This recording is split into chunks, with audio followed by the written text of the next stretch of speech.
Perdana Menteri Israel Benyamin Netanyahu menegaskan bahwa dataran tinggi Golan akan tetap menjadi bagian dari Israel selamanya. Wilayah ini telah diduduki oleh Israel sejak merebutnya dari Suriah dalam Perang 6 Hari tahun 1967. Pernyataan tersebut disampaikan Netanyahu dalam konferensi pers di Yerusalem pada Senin, 9 Desember 2024, menyusul kritik internasional terhadap langkah Israel menguasai zona penyangga di perbatasan Suriah. Netanyahu berterima kasih kepada mantan Presiden Amerika Serikat Donald Trump, yang pada masa pemerintahannya mengakui aneksasi Israel atas Golan pada tahun 1981. Netanyahu menegaskan bahwa penguasaan Israel atas wilayah ini penting untuk menjamin keamanan dan kedaulatan negara.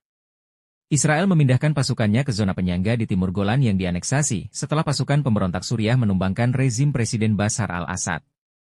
Langkah ini mendapat kecaman internasional, termasuk dari PBB dan negara-negara tetangga. Juru bicara PBB menyebut tindakan tersebut melanggar perjanjian pelepasan keterlibatan yang ditandatangani Israel dan Suriah pada 1974. Arab Saudi juga mengecam langkah ini sebagai pelanggaran hukum internasional yang menghambat upaya Suriah memulihkan stabilitas dan integritas wilayahnya. Dalam pembelaannya, Netanyahu menyatakan bahwa runtuhnya rezim Assad dan penarikan pasukan Suriah dari zona penyangga telah membatalkan relevansi perjanjian 1974. Menteri Luar Negeri Israel Gideon Sa'ar menambahkan bahwa pengambil alihan zona ini adalah langkah sementara demi alasan keamanan. Sementara itu, juru bicara Departemen Luar Negeri AS, Matthew Miller, menyatakan bahwa pihaknya memahami tindakan Israel namun menegaskan pentingnya menegakkan perjanjian 1974 untuk menciptakan stabilitas jangka panjang. Dataran tinggi Golan, dengan lokasi strategis dan sumber daya airnya yang melimpah, telah menjadi pusat konflik antara Israel dan Suriah selama beberapa dekade.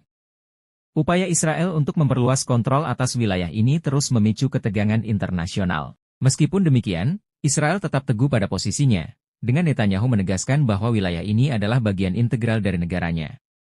Langkah terbaru ini menggarisbawahi ketegangan yang masih berlangsung di kawasan tersebut, dengan komunitas internasional yang terus menyoroti perlunya pendekatan yang menghormati hukum internasional dan hak-hak negara tetangga. Tekanan internasional terhadap klaim Israel atas dataran tinggi Golan terus berlanjut. Banyak pihak, termasuk PBB dan kelompok HAM, menilai langkah Israel melanggar hukum internasional dan menghambat peluang diplomasi untuk solusi damai. Mari kita doakan kekejaman Israel dan sekutunya segera lenyap dan Palestina segera merdeka. Amin. Teruskan boikot produk-produk yang berafiliasi pada Israel. Jangan lupa like, subscribe, dan share video ini.